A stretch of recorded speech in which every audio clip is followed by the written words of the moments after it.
નમસ્કાર, આપ જોઈ રહ્યા છો નેશન પ્લસ ન્યૂઝ. હું છું આપની સાથે હિરલ પંડ્યા.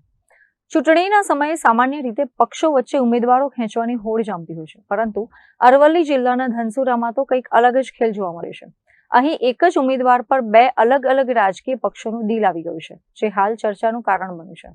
અરવલ્લી જિલ્લામાં સ્થાનિક સ્વરાજની ચૂંટણીમાં અત્યારે હાસ્ય અને કુતૂહલનો માહોલ છે. ધનસુરાની રમોસ બેઠક પર ભીખુસિંહ ચૌહાણ નામના ઉમેદવાર અત્યારે સોશિયલ મીડિયામાં વાયરલ થઈ રહ્યા છે.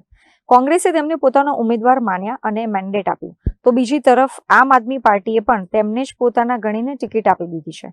સામાન્ય રીતે એક જ પક્ષમાંથી બીજા પક્ષમાં જવાની ઘટનાઓ બનતી હોય છે, પરંતુ અહીં તો ઉમેદવારે બંને પક્ષોના મેન્ડેટ સ્વીકારીને બંને તરફથી ઉમેદવારી નોંધાવી દીધી છે.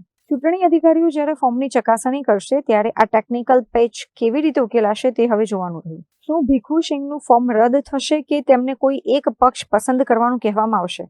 અત્રે ઉલ્લેખનીય છે કે દાહોદ પંથકની ધાનપુર તાલુકાની પીપેરો જિલ્લા પંચાયતની બેઠક પર તો ભરતસિંહ વાખડા નામના ઉમેદવારને ભાજપ, કોંગ્રેસ અને આપ દ્વારા ચૂંટણી લડવા માટે મેન્ડેટ આપવામાં આવ્યું છે.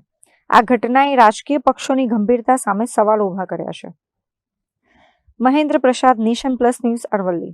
સમાચારોના સતત અપડેટ મેળવવા માટે અમારી નેશન પ્લસ ન્યૂઝની યુટ્યુબ ચેનલને સબસ્ક્રાઇબ કરો, બેલ આઇકન દબાવો અને જોડાયેલા રહો ફેસબુક, ઇન્સ્ટાગ્રામ અને ટ્વિટર પર.